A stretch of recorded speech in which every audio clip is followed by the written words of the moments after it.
Al taller d'avui parlarem una mica de dues malalties, de la fatiga crònica i de la sensibilitat química múltiple.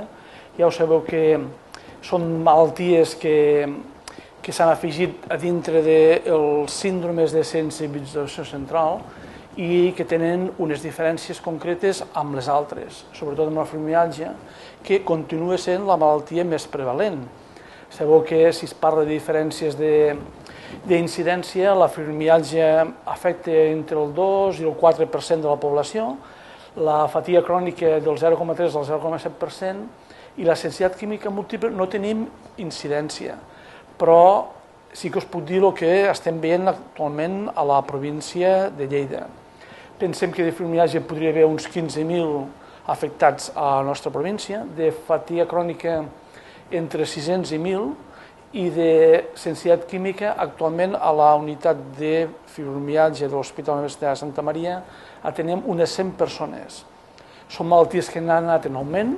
D'aquesta manera, si parlem de sensibilitat química, per exemple, el 2008 teníem 1 o 2 pacients i ara tenim 100, tal com us he comentat.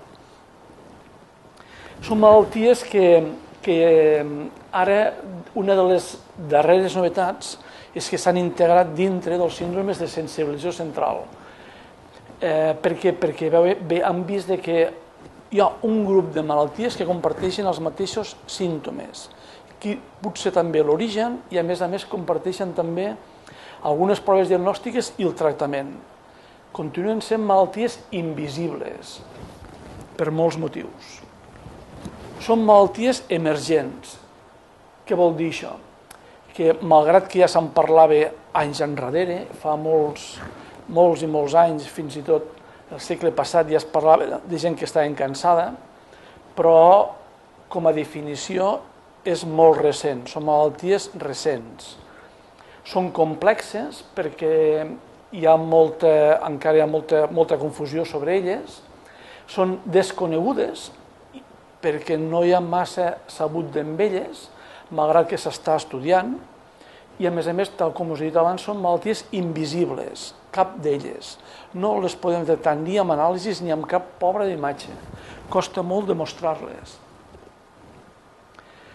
Són malalties que comparteixen sobretot algo com són el dolor i la fatiga, en diferents graus i formes. Són malalties de clínica oscil·lant, no estareu sempre igual, podeu fer dies bons i dies dolents, altres dies en trobo bé, altres dies no en trobo bé, dies pitjors, no sabem per què, hi ha gent que pensen que podria ser el mateix temps, està millor l'estiu que l'hivern, hi ha gent que també parlen que podria oscil·lar, també depèn de l'estat psíquic de la persona, passes èpoques pitjors que altres i estàs pitjor també físicament, i no tenen tractament curatiu en l'actualitat, cap de les tres, ni cap dels símptomes que estem tractant de les malalties. El que fem amb la nostra actuació, com estem intentant fer a la unitat, és alleugerir la simptomatologia del pacient. Són malalties que són molt difícils d'objectivar. Encara diem que són, malgrat que són greus, són malalties molt subjectives i no està suficientment consensuat els indicadors de gravetat. Sobre l'origen hi ha moltes teories. Jo sempre fico un interrogant i és d'aquells interrogants que m'agradaria treure a cada xerrada que estic fent sobre això. Es parla que podria tenir un origen químic o tòxic, una activació del sistema nerviós central, no ho sabem, factors psicògens, quimiofòbia, factors genètics predisponents.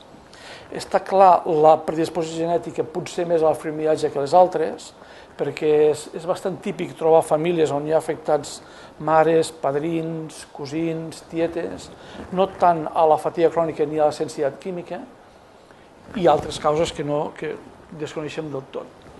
Hi ha un quadre patocrònic similar a totes les tres malalties. Hi ha, sembla ser, uns factors predisponents, com us he comentat, podrien ser genètics, no sabem quins. El gènere femení a les tres malalties és més freqüent a dones. Hi ha un patró de conducta tipus A, són gent que sou molt perfeccionistes, patidors, no s'acostuma a fer molt exercici físic a la gent afectada, molts d'ells són hiperlaxes I després amb això, amb uns factors predisponents, actuen uns factors desencadenants, que podrien ser infeccions, tòxics, factors ambientals, estrès físic intens o un estrès psicològic intens. I després hi ha factors comòrbids, és a dir, no n'hi ha prou a entendre això, que a més, a vegades hi ha comorbitats, altres malalties afegides, com el fet de tardar molt a fer-se el diagnòstic, una edat avançada, una major afectació inicial, un major nombre de comorbitats. És freqüent que molts de vosaltres esteu afectats també d'altres malalties, o hipertiroïdisme, malaltia de Sjögren, artrosis potser alguns, artritis reumatoide, espondilitis anquilosant, altres malalties reumàtiques, malalties neurològiques, que actuen com a comòrbides. És una malaltia de gènere? Per què és més freqüent a dones? Hi ha moltes teories. Ja el 2007 va aparèixer un article que deia que tenia relació amb els estrògens, però no és del tot cert. Potser sí hi ha la fibromiàlgia, que és bastant més freqüent a dones, però hi ha la fatiga crònica, que és molt similar entre homes i dones. Hi ha la sensibilitat química, no se sap, però bueno, és una hipòtesi, podria ser que els estrògens tinguin alguna cosa a veure. De fet, moltes pacients afectades de fatiga crònica o de sensibilitat química o també de fibromiàlgia durant un embaràs poden arribar a passar 9 mesos sense símptomes o menys símptomes, i una vegada donen a llum torna a augmentar la simptomatologia o reapareix de nou, no sabem per què. També es parla de factors vírics o bacterians, que si és l'Epstein-Barr, que és la malaltia de la mononucleosi infecciosa, el citomegalovirus, l'herpes virus, el virus de la grip, és molt típic a gent, a vegades que comenci la malaltia al novembre, desembre, quan hi ha epidèmies de grip, és bastant freqüent, o vingui després de patir un herpes zòster, que és d'aquells que es veuen a la pell, o que vingui després d'una malaltia intestinal, una gastroenteritis vírica, i apareix després la malaltia. Pot ser una fatiga crònica o una fibromiàlgia. I després, agents químics. Això és molt més típic a la sensibilitat química múltiple. No se sap quins, biocidis i plaguicides, organofosforats, organoclorats, carbamats, hidrocarburs, gasoil, gasolina, dissolvents, insecticides, i és molt típic que pacients t'expliquen que han tingut una exposició aguda amb algun producte tòxic, com podria ser una insecticida. Estàs treballant en un lloc, hi ha una desinfecció per la causa que sigui, perquè tocava, i a partir d'aquí entres en malaltia. I és molt comú que primer comencis amb una intolerància amb un producte i amb el temps s'hi afegeixin d'altres. Pots començar amb un insecticida i s'hi afegeix després a fums diferents, olors, fragàncies i fins i tot a no suportar cap olor. I fins i tot molta gent comenten que no suporten fins i tot ni olors, que no les apercebim la gent que en teoria no tenim la malaltia. Fixeu-vos fins a on arriba la sensibilitat dels pacients al cap d'un temps. Molts de vosaltres heu d'anar amb mascaretes fins i tot, perquè sentiu olors que la resta de la gent no les olora. I això provoca fins i tot malaltia. I és molt típic que això són efectes humans. Comencem per un i al final no toleren res. Com ho diagnostiquem, les malalties? Amb criteris diagnòstics. Torno a repetir que no tenim cap tipus de prova analítica ni d'imatge i encara ens movem amb diagnòstics, criteris diagnòstics.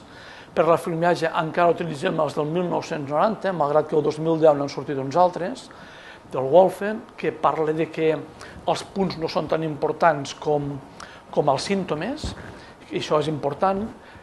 A la fatiga crònica també encara s'utilitzen els criteris de Fukuda de l'any 1994, malgrat que han sortit uns de nous del 2010 que tenen també més en compte els símptomes que no pas la clínica, però tot i així se segueixen utilitzant. El fet de tindre una fatiga crònica de més de 6 mesos de causa desconeguda, inexplicada, que no és secundària a esforços recents, que no millora amb el descans i provoca una reducció molt considerable de les activitats ocupacionals, això ja és criteri de fatiga crònica. I a més s'ha d'excloure altres malalties. És important saber que la fatiga crònica afegeix també en molts casos, trastorns de la cognició, sobretot de memòria i de concentració. molt més que a les altres malalties, molt més que a la fatiga crònica, que a la sensibilitat química o que a la fibromiàlgia. Molta gent amb fatiga crònica es queixen de faringitis, mal de coll, dolor multiarticular, més que muscular, és articular, els de la fatiga crònica. Molt important això perquè els malalts amb fibromiàlgia no tenen dolors articulars, tenen dolors musculars per tot el cos, però no articulars, no els hi fan mal les articulacions. Sí, en canvi, a la fatiga crònica. Tenen mal de cap i alguns d'ells fins i tot tenen adenopaties, els hi passes la mà pel coll i nosaltres voltets. Això són adenopaties, molt típic de la fatiga crònica, no així de la fatiga de la fibromiàlgia ni de la sensibilitat química. També tenen un son no reparador i un malestar post-esforç, les adenopaties doloroses que us he comentat abans. La sensibilitat química no té criteris concrets, però utilitzem nosaltres uns criteris de consens del 1999, quan els símptomes són reproduïbles a cada vegada que entren en contacte amb un producte químic concret, de manera crònica, més de 6 mesos, que a vegades són ja per nivells baixos d'exposició. Primer pot haver una gran intoxicació per un producte concret, però després es troben malament fins i tot a nivells molt baixos de l'exposició. Els símptomes milloren o fins i tot poden desaparèixer a l'eliminar el producte que els hi provoca el malestar. Se van sumar múltiples substàncies i a més és molt important saber que la gent que tenen sensibilitat química múltiple tenen afectació de molts òrgans, pulmonar, cardíac, abdominal, neurològic, etc. Molt més que les altres dues malalties. És una malaltia que és molt més multiorgànica. Si us parlo de les diferències entre les tres malalties, comentar que la gent amb fibromiàlgia solen començar els símptomes als 40, 45, la sensibilitat química als 40-50 i la fatiga crònica sol començar molt abans, als 20 fins i tot o abans. És molt típic que la gent que tenen fatiga crònica puguin fins i tot ser adolescents o nens. No, en canvi, a la fibromiàlgia ni a la sensibilitat química. És raro trobar gent jove amb sensibilitat química múltiple. El símptoma principal de la fibromiàlgia és el dolor, de la sensibilitat química la sensibilitat i de la fatiga crònica la fatiga. Un desencadenant clar el trobem a la sensibilitat química i a la fatiga crònica, no així la fibromiàlgia. La gent amb fibromiàlgia no saben quina és la causa. Diuen que van començar símptomes però no refereixen a què. La sensibilitat química t'ho diuen, vaig començar tal dia, tal hora, a cert moment i a cert lloc. I la fatiga crònica igual. Et diuen, fins i tot et poden arribar a dir l'hora en què van començar a tindre símptomes. És molt més freqüent a dones a la fibromiàlgia, com hem comentat abans, que no pas a la sensibilitat química o a la fatiga crònica. El dolor de la fibromiàlgia és difús, en canvi, a la fatiga crònica solen tindre molt dolor a les cames, no a la resta del cos, sobretot a les cames. L'afectació neurocognitiva, els problemes de memòria i de concentració, és molt més freqüent a la fatiga crònica que no pas a les altres dues malalties. La sensibilitat química també, però no tant com a la fatiga crònica. Hi ha problemes a vegades de pèrdua de força i caigudes al terra. És molt freqüent a la fatiga crònica. Hi ha gent que es desplomen. També pot passar a la sensibilitat química múltiple quan estan en contacte amb un producte en gran quantitat. Sé de gent que es refereixen que segons l'exposició, si és molta quantitat del que els hi provoca la malaltia, poden arribar a perdre el coneixement. Fins i tot alguns pacients m'ho han arribat a dir a la consulta. És raro, en canvi a la fibromiàlgia no passa això. Ni a cap exposició ni química ni res. Sí que hi ha una activació viral clara a la fatiga crònica, no a la sensibilitat química ni a la fibromiàlgia. La sensibilitat química sí que hi ha una activació tòxica i la invalidesa, la discapacitat és molt més freqüent a la sensibilitat química i a la fatiga crònica que no pas a la fibromiàlgia. Als síndromes de sensibilització central darrerament s'hi han afegit com a novetat altres malalties. Dintre del grup de malalties de sensibilització central s'hi han afegit les cames neguitoses, la disfunció de l'articulació temporomandibular, la cistitis intersticial, que és moltes ganes d'orinar sense orinar, però és com una molèstia que tens a baix, el dolor miofascial, que és un dolor que tenen entre les paletilles, entre les escàpules, és un dolor a vegades insuportable i et fan múltiples proves i no troben res, ni ressonàncies ni altres proves, i és un dolor puntual a l'esquena, se'n diu un dolor miofascial. El colon irritable, el síndrome SEP, que és molt freqüent, la sequedat també, i altres síndromes, la migranya crònica de causa desconeguda, i tot això ja forma part de les síndromes de sensibilització central. L'origen cada vegada es parla més que podria ser neurològic, és a dir, sobre una predisposició genètica, uns factors, com us he comentat abans, potser de gènere, un començament a través d'un tòxic o un virus, però l'origen de la malaltia podria ser neurològic, un focus del cervell. S'està estudiant el sistema límbic. Hi ha estudis, em consta que s'han fet fins i tot estudis al cadàver, i s'ha vist algunes diferències entre la gent afectada i els que no. No vull aventurar a on està, però podria ser al revoltant del cuerpo calloso que tenim a les amígdales, però no sabem exactament quin és el lloc en concret. Sobre els graus d'afectació es parla que hi podria haver 3 o 4 graus. Depèn de les classificacions. Si es comença des de 0, seria grau 0, 1, 2, 3, o si es comença des de grau 1, 1, 2, 3, 4. Grau 1 seria quan estàs asimptomàtic, no tens cap símptoma, et trobes bé. Grau 2, quan els símptomes són lleugers, pots fer vida normal. Grau 3, quan pots fer vida però molt moderada, molt limitada. I el grau 4 és quan tens una invalidesa absoluta. Jo tinc gent que no poden vindre a la consulta, gent amb sensibilitat química o fatiga crònica que em fan consulta per telèfon, perquè no poden moure's del llit, o màxim van del llit a la taula. Això seria un grau 4. Sobre la sistemàtica de diagnòstic i de tractament, és important que aquesta malaltia la pogués diagnosticar el metge de capçalera. De fet, és així. La gent amb símptomes solen anar a atenció primària. Avui dia la majoria de metges d'atenció primària estan entrenats i saben diagnosticar la malaltia. I a partir d'aquí ells haurien d'intentar fer un tractament i després, si no se'n surten, derivar-nos a la unitat hospitalària específica, que és la que tenim aquí a l'Hospital Universitari de Santa Maria. Nosaltres intentem fer fluïdesa, intentem ser ràpids i fer el diagnòstic el màxim ràpid possible, intentem fer controls periòdics i a més intentem fer alguna d'investigació, assaig terapèutic, registre, etc. Comentar que el tractament encara no és curatiu, m'agradaria dir també, igual que amb el diagnòstic, que hi havia un interrogant, treure aquest interrogant que us fico aquí, de dir que no és curatiu. No tenim tractament curatiu per cap de les 3 malalties.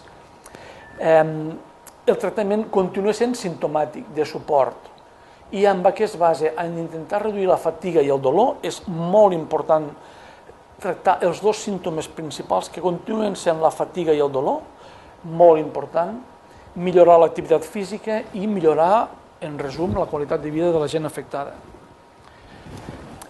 El puntal més important i a més té nivell d'evidència és l'exercici físic controlat. És important que la gent afectada per fatiga crònica o per sensibilitat química facin exercici controlat, no qualsevol exercici. Ha de ser progressiu, no començar des de pensar que el primer dia ja puc fer quilòmetres. No, ha de ser progressiu, potser primer faig 100 metres, després 500, al cap d'un mes puc arribar a fer 1 quilòmetre. Ha de ser progressiu i controlat. Jo mateix em vaig controlant els símptomes. Si em canso, disminueixo, si no em canso, vaig fent, vaig sumant. És important que sigui regular, és a dir, si començo i després continuo fent-ho. No ho començo, després ho paro, després ho torno a fer, cada vegada que començo em trobo malament, després ho paro, ha de ser regular i no extenuant, no us heu de cansar. És a dir, que si sortiu a cansar-vos, surto ja amb predisposició a cansar-me, amb un xandall, uns quets, no anirem bé. Jo recomano intentar fer almenys 3 dies a la setmana 30 minuts, no més. Qui vulgui fer més, perfecte.